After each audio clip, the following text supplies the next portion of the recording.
Les amis, bonsoir à tous, en espérant que vous allez bien. Retrouvons-nous donc pour ce débrief entre ce match entre l'Angola et le Cameroun qui s'est soldé par un match nul, un but partout. Voilà, les amis, but de Brian Bemo et un contre son camp de Michael Ngade.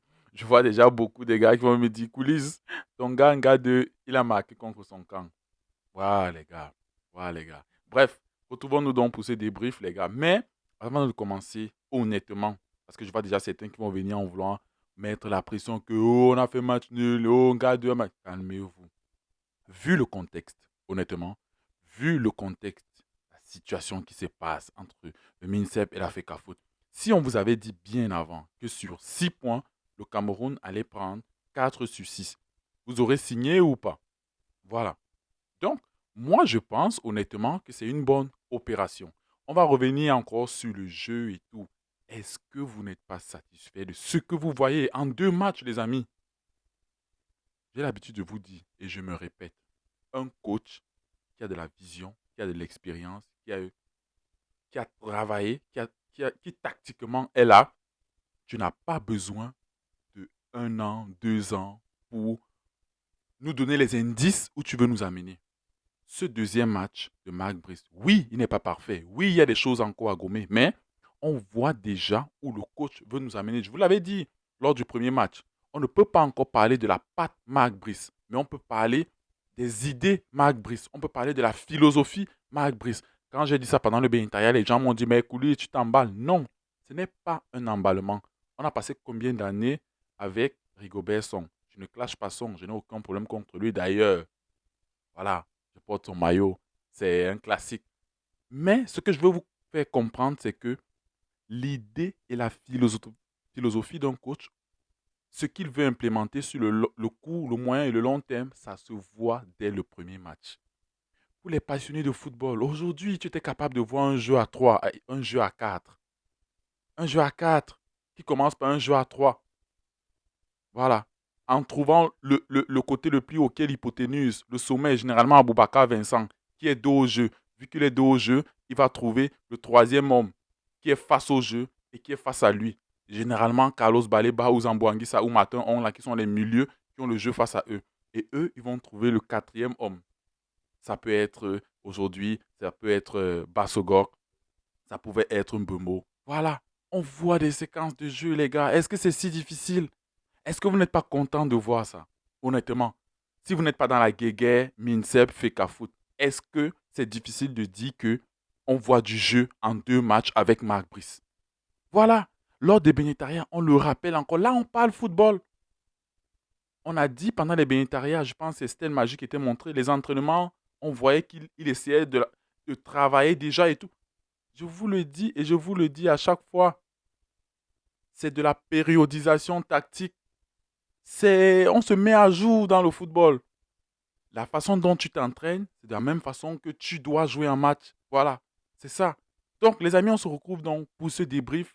Et je vous le répète, c'est un championnat. C'est très difficile. À l'extérieur, c'est difficile. On l'a vu, la Côte d'Ivoire, ils ont fait match nul face, je ne sais plus qui, c'était qui, le Kenya et tout. Ce n'est plus facile. Voilà.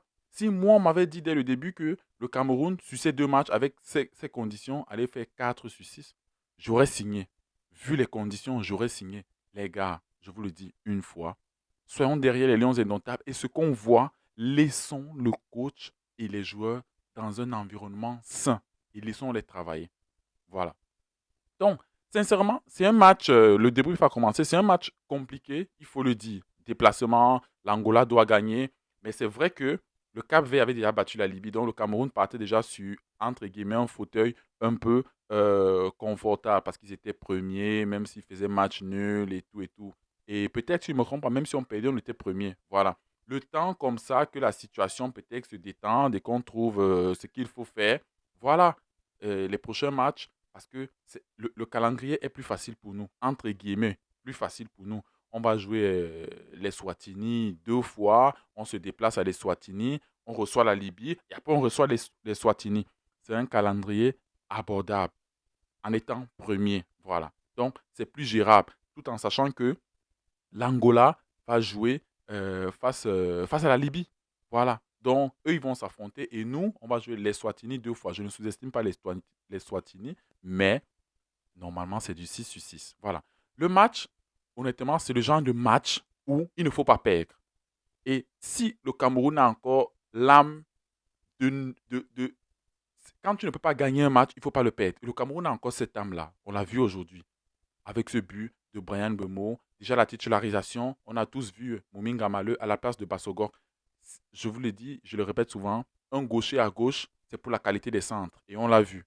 Bassogor, qualité de centre. Normalement, qui cherche Aboubaka Vincent, qui cherche une majeure, mais il ne réussit pas, ça arrive sur Brian Bemo et ça fait but. Enfin, Brian Bemo concrétise un but. C'est bien pour le moral, c'est bien pour la confiance. Mais avant ça, on va revenir sur Carlos Baleba.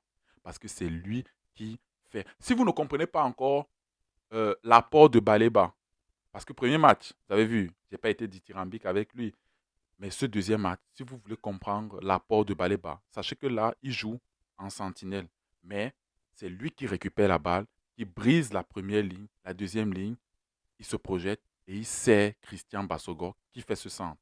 Carlos Baleba, je pense qu'il va falloir qu'on revienne dessus parce qu'on le dit, on ne parle pas d'âge quand tu sais jouer au football.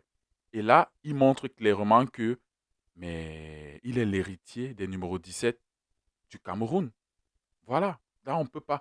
Et il est jeune. Je préfère un jeune qui va faire des erreurs que un vieux, entre guillemets, qui a déjà une marge de progression réduite.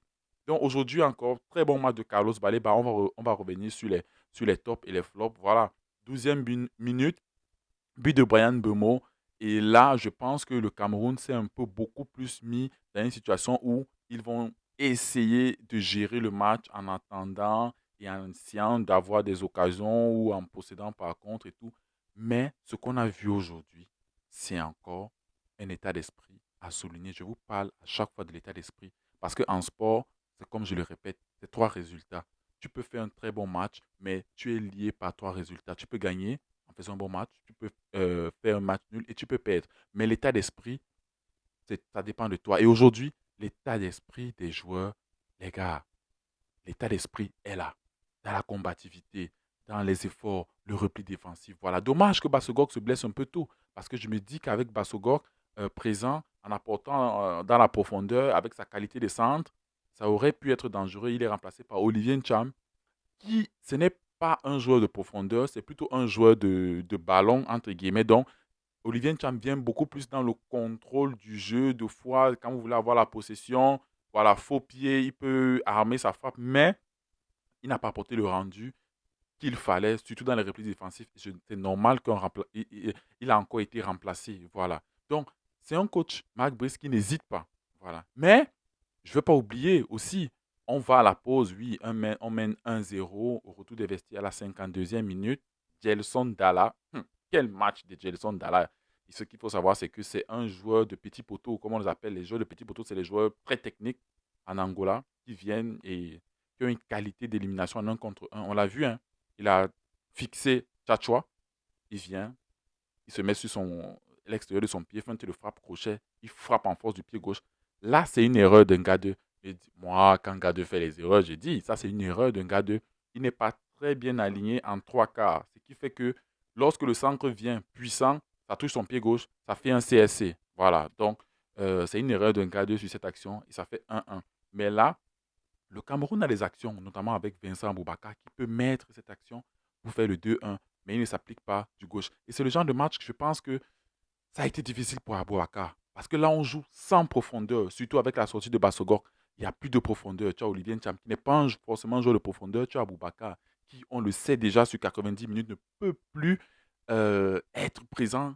Et surtout dans la profondeur, il n'a plus ses jambes de 23 ans. Et à droite, tu as Mbemo. Oui, il peut apporter cette profondeur. Je dis clairement, c'est le genre de match que si tu ne peux pas absolument gagner, il ne faut pas perdre. Parce que, je le répète, c'est un championnat. Et on le sait, même les grands clubs, le championnat, tu vas laisser des plumes. Mais si à l'extérieur, maintenant, ça fait 2 fois que le Cameroun, les Lions d'Indomptables viennent à l'extérieur, en Libye, dans l'enfer de Benrazi, on se rappelle, et là, à Luanda, ce n'est pas facile. On ne perd pas, oui, mais on se sépare en prenant un point à domicile. Tu dois prendre tous tes matchs. Je le répète, on va jouer les Watini 2 fois et on va recevoir la Libye. c'est favorable, entre guillemets, le calendrier, même si ça va se jouer au sol. Maintenant, on va passer au top et au flop. Je le répète, le top et le flop, ce n'est pas forcément les joueurs, mais c'est ce que vous avez aimé et ce que vous n'avez pas aimé. Voilà, en top, honnêtement, Carlos Baleba, prestation monstrueuse. Là, clairement, il faut le dire. Prestation monstrueuse. Il a tout de ce qu'un 6 entre guillemets, moderne peut faire. La sortie des balles, la projection, le jeu en une touche, la prise d'information. On a encore vu une deuxième palette incroyable de Carlos Baleba qui le définit. Je pense que c'est je sais plus, à la 60e minute, on lui donne un balle, il faut un contrôle à la Tony Cruz. Il feinte d'aller dans un sens, il contrôle de son pied droit dans le sens opposé et il contrôle le pied gauche. Il brise la ligne et il essaie de mettre un enveloppé. Ça, c'est ce qui nous a manqué. Et je pense que ce milieu complémentaire est très, très, très complémentaire. Un Carlos Baleba en sentinelle qui peut se projeter un matin, Ongla qui couvre les montées de Carlos Baleba, un Zamboanguissa qui fait le box-to-box.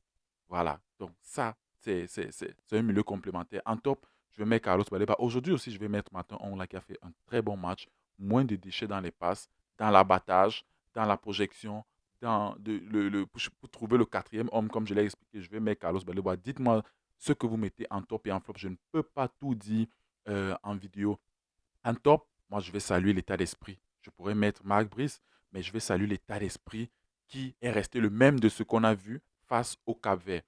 En flop, je ne veux pas forcément dire qu'Aboubacar, c'est un flop, mais je pourrais dire que ce genre de match où on a besoin de la profondeur, ce genre de match où cette action où tu mets du pied gauche, moi je suis exigeant avec les joueurs de haut niveau. Et Aboubacar, tu es un joueur de haut niveau, tu nous as montré tes qualités. Cette action, tu peux tuer le match. Bon, pas, même s'il va rester beaucoup de minutes, mais connaissant la qualité d'Aboubacar Vincent, tu peux la mettre au fond. En flop, clairement, je vais mettre Michael Gadeux. Vous savez tous l'amour que j'ai pour Michael Gadeux. J'ai milité pour son retour plusieurs fois. Il est revenu, là, il fait cette erreur, je l'ai déjà expliqué.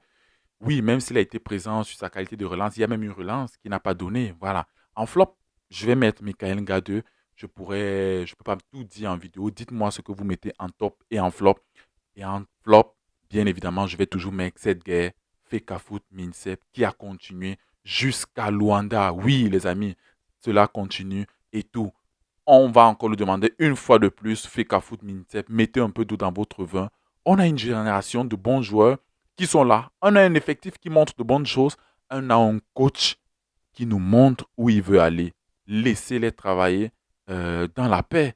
Voilà. Donc, les amis, nous sommes arrivés à la fin de cette vidéo. Je ne sais pas s'il y aura un bénétariat. Vous allez sûrement me tuer.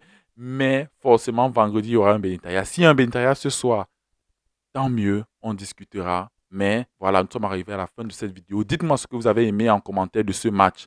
Voilà. D'ici là, prenez soin de vous et on se dit à la prochaine. Ciao.